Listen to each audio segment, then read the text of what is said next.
Michigan. 1 person dead, 9 injured in a shooting and fire at Michigan church. Police say, Rob, if you want to pull up the story, there's multiple stories I have of this one here. I'm going to go to the CNN one first, and I'm going to go to the other one.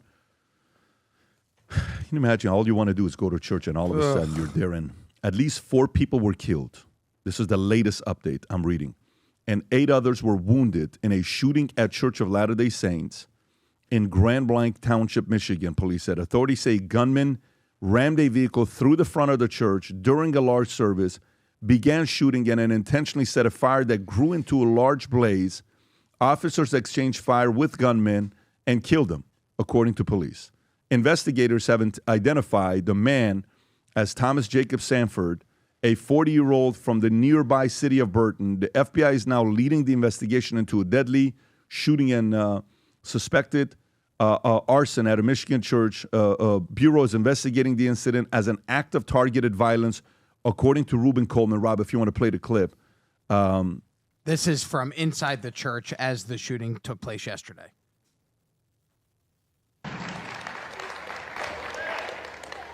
We're not going to see anybody getting shot. No. Are you sure, Rob? This is what was going on in the church? This is the older one. This is the older. Rob, I think this is an older video. I think that's Rob. last week, which is still bad. Yeah. I mean, you know what I mean? I don't think that's the same video. Then this is the police chief yesterday talking about the shooting, and then I also am talking about the shooter. Which would Go you for prefer? it. Go shooting first. Okay. The call came out here today at 10:20. Said was happened at 10:25 a.m. at the Church of Jesus Christ of Latter-day Saints, which is located at 4285 McCandless Road. During this incident, what we know right now is that a 40-year-old suspect from Burton, he's a male, he drove his vehicle through the front doors of the church. He then exited his vehicle, firing several rounds at individuals within the church. 10 gunshot victims have been transported to local hospitals at this time, including one who has been deceased. Officers who were trained immediately responded to the area. One was a DNR officer, and then one was a Grand Blanc Township officer, where they met the suspect and they engaged in gunfire with that particular individual, neutralizing that suspect, and that suspect is no longer with us. As I said, it is a 40-year-old male from Burton. During all this incident as well, there was a fire that occurred, and we believe that was deliberately set by the suspect. We do believe that we will find additional victims once we have that scene secure. Okay, so a few things I'm seeing here about the guy. 40 years old, former Marine from 04 to 08, served in Iraq in his tenure. He lived there in Burton, Michigan, which is near Grand Blanc. Drove the pickup truck. You're going through the whole thing that he just explained there. Casualties, we already talked about that. Act of targeted violence. The attack occurred 1 day after the death of LDS Church President Russell M. Nelson. I think he died at 101 years old. Mm-hmm. If I'm not mistaken, he was the 17th president, I think. Could be the 14th or the 17th president. Rob, if you can verify that, on which of the two he was. So, Vinny, what are your thoughts on this story? Well, I mean, if you're out there and you're listening to this and you're paying attention even a little bit, it's obvious what's happening, okay? Christians are under attack, and we are the most persecuted religion on the planet. This weekend, Tom, I was listening to the audio Bible, and I'm not even joking. Right when this was happening, Matthew, the verse of Matthew came up while he was saying, "Blessed are those who are persecuted because of righteousness, and theirs will be the kingdom of heaven." Okay, but we have so many stories. I'm not even going to get into the second part of it, but you know, in the last few weeks, there was a coach. This was kind of simple. He was praying with some of the players. He was shot at. He was actually shot. Minneapolis, trans shooter opens fire inside of a church while children are praying. Okay, and now we have this. The guy apparently had IEDs, driving into a church and started shooting. And I've said this before, and I apologize to everybody that thinks that I'm just repeating the same talking points. It's not flesh and blood. Everybody thinks we're fighting Antifa or China or Muslims. It's not that. We are literally fighting the devil, okay, and our enemy is Satan, okay? And we're seeing it manifest here. His power is being manifested here on earth, Tom, and it's undeniable at this point. Can you imagine, guys, could you imagine if every week, Adam, and this is for you guys too, a synagogue was getting bombed, and look at that footage. Look at that. Every week that was happening to synagogues or mosques or temples, a Hindu temple. What the hell? There'd be an outrage. But for some reason, when it comes to us, when it comes to Christians, nobody cares. This is gonna be talked about for one more day and then it's over. And it's pissing me off because we need to step the hell up. Tom. Everybody steps up for everybody else, Pat, but nobody steps up for us. Well, we're incredibly, amen, Vinny. Amen to that. It's ridiculous. The Lord gave us Jesus Christ to save us from a broken world, and did not promise that this world would be our utopia. But living in the foundation of Christ, you go to make a strong and positive impact on everyone, and you pray for your enemies. And we are a very angry nation right now, and there are things that are manifesting. And people say, well, it's not just Christians. No, it's not just Christians. But the amount of persecution globally is worse among Christians. The UN knows it. The UN even publishes it. Cato Institute publishes it. Sometimes it's inconvenient to talk about that if you have a narrative that you want to push one way or the other. But it's true. And you have this Church of Latter-day Saints, these people with their kids going to worship, mind their own business, and a guy with a truck comes through, and people say, well, it's all about gun control. He had these large apparent jerry cans with gasoline that set it on fire. So what prevents him from driving through and setting it on fire? Does everybody escape alive? Well, maybe, but you've still got, it's not about the weapon, it's about the people. It's about the people that are there. And Christians are the number one persecuted, but there's a lot of angry things. And I want to know this guy's background. I want to know how we could have noticed it, how we could have stopped it, how we could have stepped in. I want to know that. Yeah, look at him, Tom. He's there. Look at his wife. He has a child. Is that a Trump shirt? Zoom in. Yeah, it looks like a Trump 2020 shirt. Okay, so he was a supporter of Trump 2020 pens. So he had a sign of Trump and Pence outside of his house in his Sanford home. What? A 2019 social media photo post shows that Sanford wearing a Trump T-shirt, slogan "Make liberals cry again." Unbelievable. No verified records of on party registration of Republicans, so that's not been reported yet. Investigators have explicitly said that speculation about his motives or political leanings is just that speculation, and that they won't draw conclusions. But there's nothing that's. Is this him still, Rob, or is this someone else? This is what the internet's saying is him. Okay, can we read some of these things? Politically active, democratic socialist, progressive, and proud union member. So is that a post of his? Well, that's his description on his ex. Thomas J. Joined Sanford. July 2020. Is that the real name of the guy, though? Is it Thomas J. Sanford? Yeah, are we sure this is the right, Because Thomas Jacob Sanford is his name. Okay, go back to the other one. I don't see the picture on his face, so I don't know if that's going to be him. So keep going to the next one.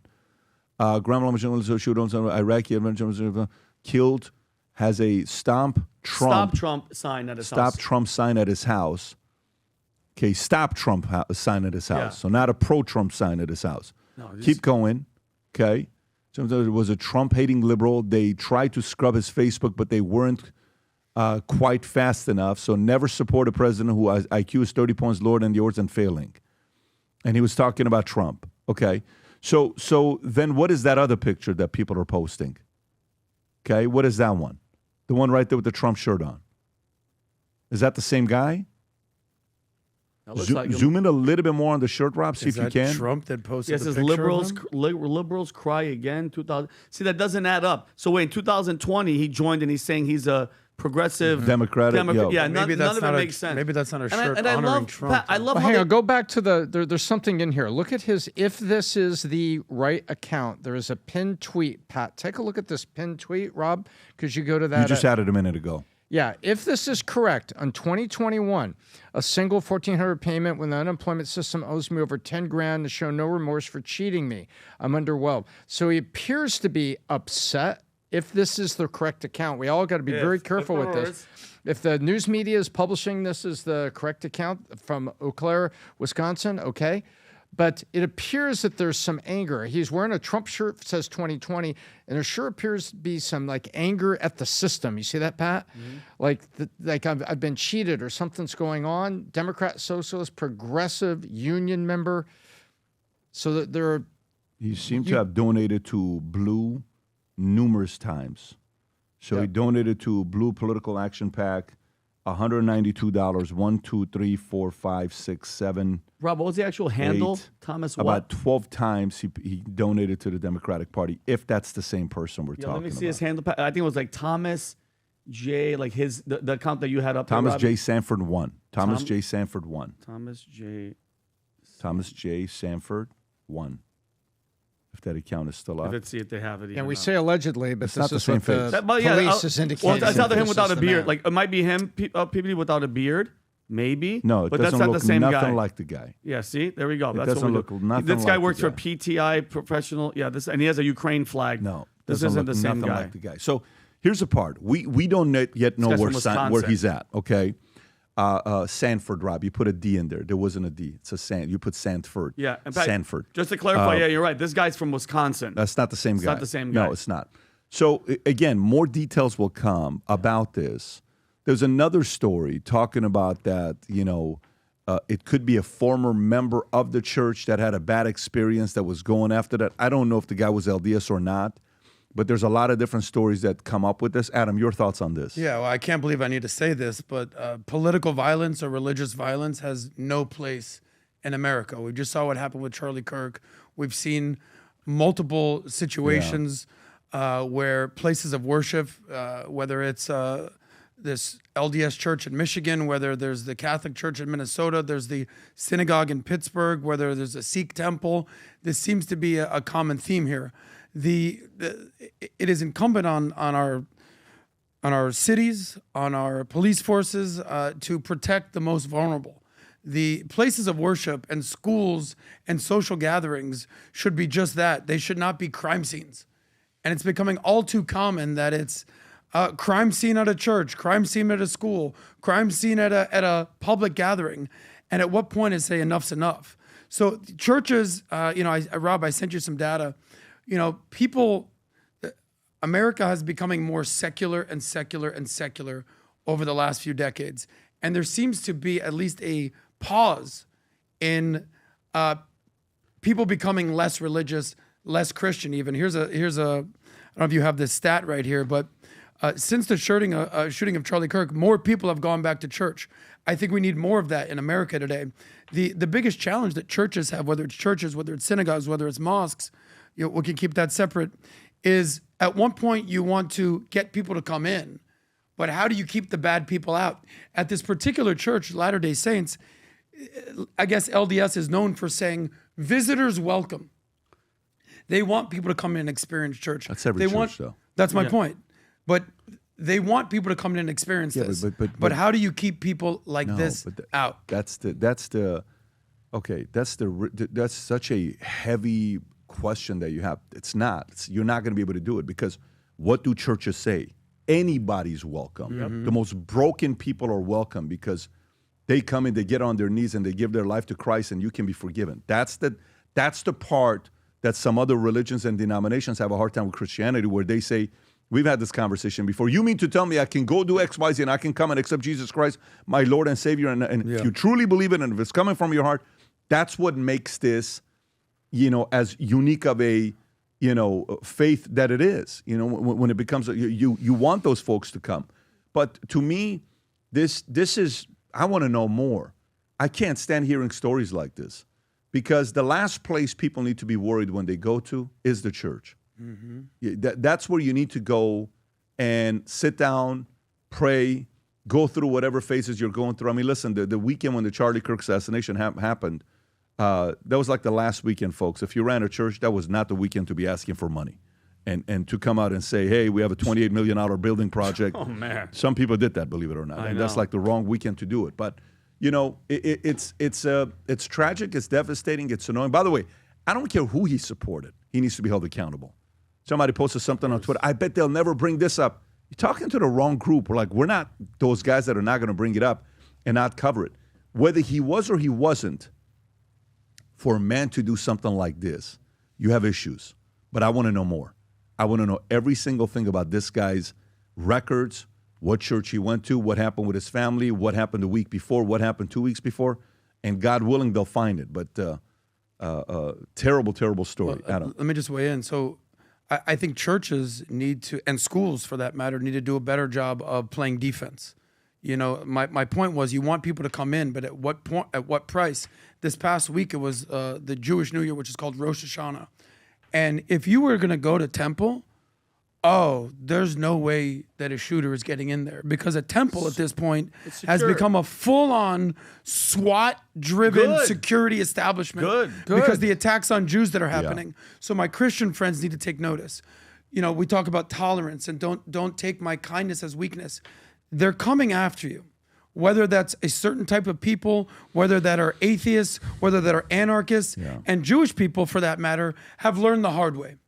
And my hope and prayer is that churches realizes, wow, guys, like, have you not noticed what's going on at churches now? The shootings, this thing that happened in Michigan, and, you know, protect yourself. In America, we have this sort of like toggling. You're right about that. Yeah. You're right about that. I mean, this last fall conference, we spent 3 times as much last vault for security.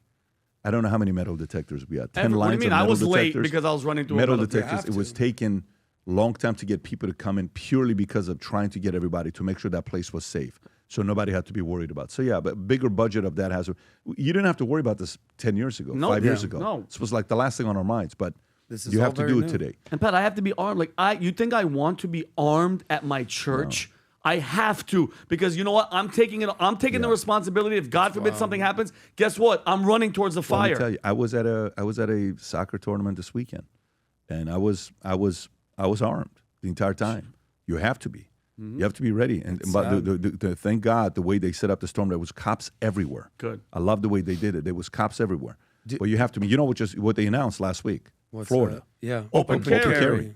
Yeah, Florida's I'm showing you. open saw carry. that image So of that dude on the back of the bike in Florida. Yeah, it's open carry. Go ahead, Tom. Pat, oh, sorry. Tom No, I said open. Open carry. Yeah, open carry. So, anyways. Do you remember, Pat, we had a conversation a couple of years ago with Zuby, and it was a conversation of what's a better city, Riyadh in Saudi Arabia or New York City? Yep. And I'm like, New York City, obviously, dude. And he's like, not so fast, buddy. Have you ever been to Saudi? Which prompted a conversation between the difference between America and certain other places in the world, between freedom and safety. In America, we value our freedom, right? Another great Patrick Henry said, give me liberty or give me death. That's what we value. But what's the price of freedom? You have stuff like this, where you have other cities where there's zero religious freedoms in a lot of the Middle Eastern countries, UAE or Saudi. There's no freedoms, but they're safe. You hear stories like you could leave your wallet out there, nobody's going to steal it. So there's this sort of like balance. It's like a seesaw between freedom and safety. I'd much rather have the freedom that we have in America, but we need protection as well. But everything is based on what you had to escape. Mm-hmm. So what we had to escape caused the way the founding fathers created America was to allow you to have guns, to say you shouldn't be afraid of us. We want you to also be able to protect yourself. That if the government ever wanted to become tyrannical and come after you, you're fully protected. It's not everybody has the same story of reasoning of how they start their countries, but America was that, and quite frankly, I don't mind it. I actually, support how this place was built. That's why we're here. This has been a record-breaking month in the history of the company with Minnect. Massive. I've never gotten this many Minnects. Rob is talking about the amount of Minnects it's getting, but there's one massive announcement that we've been working on. The first strategic partner that became the biggest shareholder outside of us in Minnect, and it's a great story. I don't want you to watch the whole 5-minute clip. We'll post it on social afterwards. I just want you to watch the first minute on how exciting this is. There's so many big things happening behind closed doors with Minnect. We're hiring machine learning engineers left and right, and we're hiring right now. If you're looking at this saying, I want to be part of Minnect, I want to be part of ET, we're aggressively hiring. But this is our latest strategic partner with Minnect that just happened. Last Friday, we shot the video. The announcement internally was finalized 2 weeks ago. Go ahead, Rob. I have a big announcement to make to you today. Let me tell you what it is. For Minnect. Minnect today, September, the biggest month the company's ever had in the history. But the announcement is very simple. We've been working for 1 year, I have a very special guy sitting next to me today who is officially the biggest strategic partner and investor in Minnect, and that's none other than Tony Robbins. How you doing, brother? Excited about this partnership. Thanks for coming by. Yes, of course. I'm excited too. I mean, if you're watching, I think one of the most important principles of success in business that's certainly shaped my life is proximity is power. The first multi-billionaire I met, he's saying, tell me your goals, tell me your dreams. And I told him all about them. And he says, Tony, if you want to do that, you got to know a lot of these certain people. He goes, how much time do you spend with those people? I said, almost never. He goes, brother, what made me a billionaire is proximity is power. If you get in the environment with people that are the best in the world, you're 1 or 2 people away from the deal that you want to make. But if you're trying to do something you don't know anybody, you can forget it. And what I love about this is you're democratizing it. You're making it so we get access to people. If you on LinkedIn, it's really nice, but most people are not going to respond. You know, maybe 10% of the people respond if they're a player. They don't have time and energy. But in my case, I'm doing this and I'm just donating the money that's received. I just want to empower people and help people and go on this journey with you because I know what's coming. I don't think you're announcing everything. No, not yet. They don't know everything that's coming pause on. it right Amazing there. You can pause it right there. We'll post a video all over social afterwards. Guys, this is the last week, the amount of downloads with the app right now, it's unbelievable. Messages, calls, all of it. And everybody online is like, oh my God, you know, do these people charge this much? And do those people, is Pat $48,000 an hour? I'm actually not $48,000 an hour. For a keynote, it's $350,000 to $500,000 per hour that people pay gladly that we do. However, on Minnect, if you want access, it's that much. FYI, 25 years ago, if you wanted to book President Trump to speak for 1 hour, you know how much it was 25 years ago? $1 million. And guess what? He was worth it. If you have access to people like this. Now, if you're watching this right now, you're saying, man, I want to be able to talk to, can I get a message back from Ray Lewis for $75? Yes. Can I message Terrence Howard, the actor? Yes. Can I message some basketball players and talk to them? Yes. Can I message some business people and find out how to raise money? Yes. Can I talk to some guys like Tony Robbins? Yes. That access is available. You can go out there and try to cold email somebody, less than 1% chance they respond. Instagram X tweet, less than 5% chance. LinkedIn's around 10%. Minnect is 94% response rate. If you haven't yet used the app, you can download the app and start Minnecting today. And we have so many more big announcements that's coming in. I think LinkedIn missed the opportunity. There's a massive business community that's looking for a place to network with each other. That's LinkedIn is becoming that for now. I'm excited about it. There's a lot of good things that are going on behind closed doors. But we just wanted to announce to all of you guys, Tony Robbins is officially the strategic partner with Minnect. More announcements coming soon.